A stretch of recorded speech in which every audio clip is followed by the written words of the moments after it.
Hello everyone, welcome back to my channel. My name is Karen. I make bookish and college related videos, and today I will be showing you all of the books I got today. So I am filming this video on December 29th, so this is technically my last book haul of the year, and last week I uploaded a video saying that I would not purchase any books for 2021. Well, it's December 29th. It's my last time purchasing books for as long as I can, so I'm just gonna get on into it. This is in no particular order, but I will be showing my library books that I got for today at the very end. So the first book that we have is The Library Book by Susan Orlean. This is what it looks like. It's so pretty. So for all of these, I'm just going to read the synopsis, or part of the synopsis that I got off of Goodreads.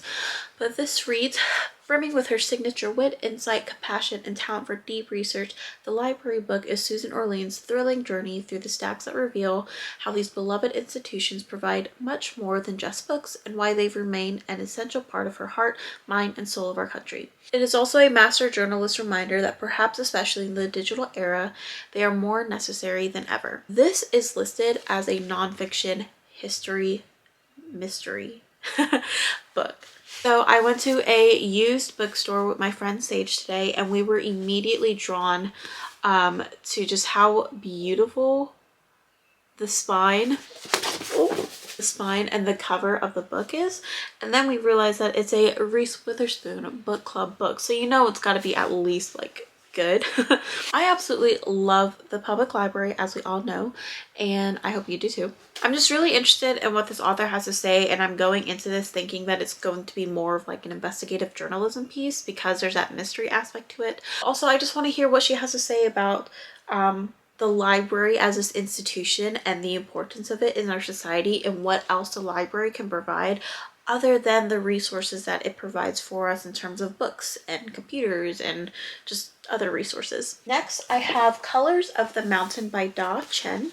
This is what the book looks like. Colors of the Mountain is a classic story of triumph over adversity, a memoir of boyhood full of spunk, mischief, and love, and a welcome introduction to an amazing young writer. Da Chen was born in 1962 during the year of the Great Starvation, and I believe that this is going to be more of a survival memoir, going through this man's life from poverty to college and then on. So I also think my history major has influenced the type of books that I gravitate towards, because I talk about it all the time. My Women in Asian African class seems like a book that would fit well in the syllabus for that class, but it's a women in Asian Africa. So if my professor were to ever revise that book list, this could potentially be one of them, because I believe the book Joy Luck Club, one of the mothers, or all of the mothers, I'm not sure, I don't remember anymore, Cultural Revolution is mentioned in that book, and so is this one. And so I am very interested to see what the male experience is like going through this time period. Next, I have Paradise by Toni Morrison, and this reads, they shoot the white girl first, with the rest they can take their time. So begins this visionary work from a storyteller. Toni Morrison's first novel since she was awarded the Nobel Prize for Literature, Paradise opens with a horrifying scene of mass violence and chronicles its genesis in an all-black small town in rural Oklahoma. If I'm being honest, this was the only Toni Morrison book that I found in the entire bookstore, and so I was like, I definitely need to purchase this. I actually haven't read an entire Toni Morrison book all the way through, but I'm very interested in reading books in different like types of neighborhoods. Like one of the other books that I'm going to like talk about later takes place in a suburban neighborhood. Last week I read the Southern Book Club's Guide to Slaying Vampires, and that took place in a white suburban neighborhood. I am very interested in reading different types of neighborhoods. I'm interested in reading Toni Morrison's work in general. I really enjoy stories that are driven by people or its characters rather than the plot altogether. I mean, plot is very important, but I also would love to read about interesting characters, and so I've been told that this has interesting and great characters. The fourth book I got is Midnight in the Garden of Good and Evil. Look at this creepy cover. I was drawn to like the orange on the spine, and then I looked at it and I was like, that is a little bit creepy. While the cover and spine was really like eye-catching, this description of its characters is eye-catching. Genteel society ladies who compare notes on their husband's suicide, a hilariously foul-mouthed black drag queen, a voodoo priestess who works her roots in the graveyard at midnight, a morose inventor who owns a bottle of poison powerful enough to kill everyone in town, a prominent antiques dealer who hangs a Nazi flag from his window to disrupt the shooting of a movie, and a redneck gigolo whose conquests describe him as walking streak of sex. These are some of the real residents of Savannah, Georgia, a city whose eccentric mores are unerringly observed and whose dirty linen is gleefully aired in the utterly irresistible book. This is a true crime murder story in Savannah, Georgia, and that is just all I need to hear, especially after reading all of those character descriptions. I was telling my friend Sage in the bookstore that lately a lot of the books that I've been reading have been based in the South, which is crazy. I don't think that would have happened like years ago. I don't know if that's because I'm living in South Carolina or if I attend college near a publishing house that publishes books based in the South.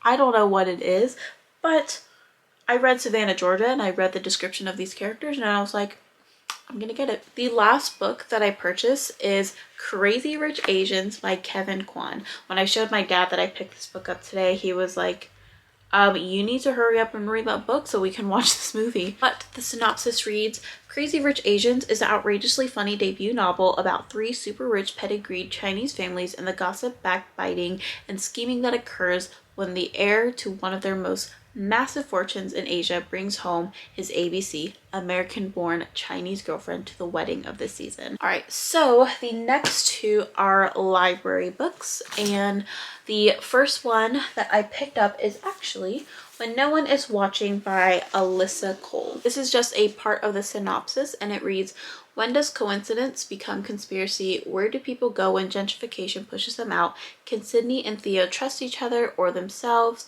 long enough to find out before they too disappear? There are currently 32 holds on this book through my county library, but I went to my city library today and I picked it up immediately. But earlier I mentioned about reading books that take place in suburban neighborhoods. This is another one. It also touches on the theme of gentrification. I believe there are some social justice topics related things in there as well. And so I'm definitely a mood reader because the Southern Book Club's Guide to Slaying Vampires is what is influencing my craving for thrillers and just anything scary or mysterious right now. And When No One Is Watching has been on everyone's TBR, everyone's wrap-ups, and so I was like, might as well. The next book I got is The Professor's Daughter. This is actually a graphic novel, and so I'm so excited about this. All I know is that it takes place in 19th century London. All right, so the synopsis reads, an Egyptian mummy who's just opened his eyes for the first time in 3,000 years. Lillian Bowell is a daughter of a renowned Egyptologist. One day when the professor's away, the two go out for an afternoon on the town.